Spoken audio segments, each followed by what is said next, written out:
नमस्कार मंडळी आताच्या सूत्रानुसार माहिती मिळाल्याप्रमाणे पिंपरी चिंचवड या ठिकाणी घडलेली एक सत्य घटना आहे. पुणे या ठिकाणी घडलेली सत्य घटना आहे. आताच काही वेळापूर्वी माहिती मिळाली.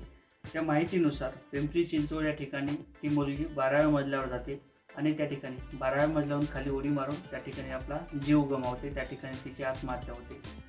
13/2/2025 रोजी जे काही तिचा प्रियकरी असतो त्या प्रियकराला त्या ठिकाणी पकडण्यात येते आणि त्या ठिकाणचे पोलीस प्रशासन असेल त्यांना ताब्यात घेतात. संपूर्ण प्रकार काय याच्यावरती आपण थोडक्यात बोलणार आहोत, माहिती घेणार आहोत. मित्रांनो, मी गणेश ठाकरे, क्राईम मराठी या यूट्यूब चॅनलवर आपलं सहर्ष स्वागत आहे. चॅनलवर नवीन असाल तर चॅनलला सबस्क्राईब करा.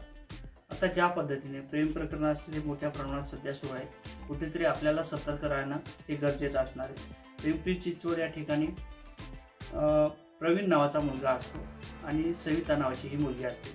दोघे इंजिनिअरिंग करत असतात. दोघे एकाच कॉलेजमध्ये शिकत असतात. एकाच ठिकाणी ते शिकत असतात. या दोघांमध्ये 2 वर्षापूर्वी अनैतिक संबंध सुरू होतात.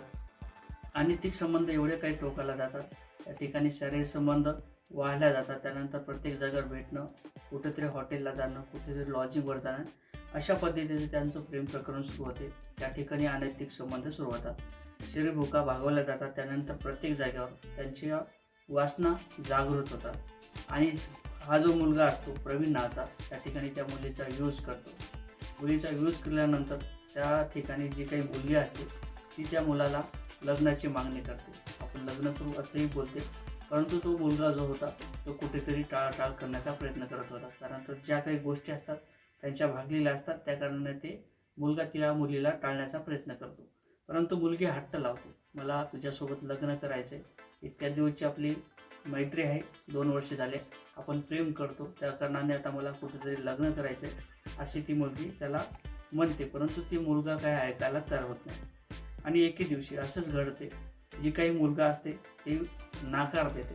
या मुलीला एवढा काय राग येतो आणि ज्या काही पिंपरी चिंचवड त्या ठिकाणी तिचं कुटुंबसुद्धा राहते. त्या कुटुंबात ती एके दिवशी सकाळच्या टायमाला शेवटच्या मजल्यावर जाते. तिचे आईवडील, तिचं कुटुंब जे आहे ते 4थ्या मजल्यावर राहत असते आणि ही मुलगी शेवटच्या टोकाला जाते, वरच्या मजल्यावर शेवटच्या जाते आणि त्या ठिकाणी खाली उडून आपली त्या ठिकाणी जीव गमावते. परंतु जीव गमावण्यापूर्वी एक तिने ऑडिओ रेकॉर्ड केली होती. जी काही आपली मैत्रीण असते त्या मैत्रिणीला ती सेंड करते. ती ऑडिओ रेकॉर्ड जवळपास 40 ते 45 मिनिटाची ती ऑडिओ रेकॉर्डिंग असते आणि त्यामध्ये जे काही आतापर्यंत 2 वर्षात त्या मुलीसोबत घडलेलं असते, अनैतिक संबंध असतील, मानसिक छळ असेल, ते पूर्ण ते प्रकरण त्या मुलीच्या ऑडिओ रेकॉर्डिंगमध्ये त्या मुलीच्या मैत्रिणीकडे पाठवते आणि त्यामध्ये तिच्या मोबाईलचा पासवर्डसुद्धा असतो. मोबाईल उघडताना काही माहिती मिळेल किंवा मिळाली पाहिजे त्यासाठी ते पासवर्डसुद्धा त्या रेकॉर्डिंगमध्ये सांगते. त्यानंतर स्थानिक पोलीस स्टेशन त्या ठिकाणी जे काही कारवाई सुरू होते आणि त्या ठिकाणी ती पूर्ण मोबाईल बाजूला ठेवलेला असतो. ते मोबाईल त्या पोलिसांच्या हातात पडते.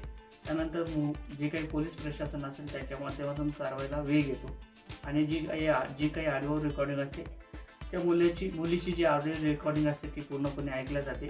मुलीला सुद्धा शेअर केली असते दुसऱ्या मैत्रिणीला. ती सुद्धा त्या ठिकाणच्या पोलीस प्रशासनाला ती माहिती देते, माझ्याकडे अशा पद्धतीची ऑडिओ रेकॉर्डिंग आहे. ते ऐकल्यानंतर त्या ठिकाणचे स्थानिक पोलीस असतात, त्या ठिकाणचे ते पोलीस अधिकारी कारवाईला वेग आणतात आणि जो काही आरोपी होता प्रवीण, जे काही प्रेम प्रकरण होतं, जे काही अनैतिक संबंध होते, ते पूर्ण प्रकरण त्या पोलिसांच्या माध्यमातून त्या प्रवीणला विचारलं जाते आणि ते जो प्रवीण नावाचा मुलगा असतो तो सुद्धा कबूल होतो आणि त्यानंतर जी काही पुढील कारवाई होती त्या मुलावरती 13/2/2025 रोजी त्या मुलाला अटक केल्या जाते आणि पुढील कारवाईला वेग येतो. आता इथून पुढे जे काही निष्पन्न होईल किंवा माहिती मिळेल, नक्कीच काही नवीन अपडेट आल्याच्या नंतर आपल्या चॅनलच्या माध्यमातून असेच वारंवार माहिती घेण्याचा प्रयत्न करणार आहोत. चॅनलवर नवीन असाल तर चॅनलला सबस्क्राईब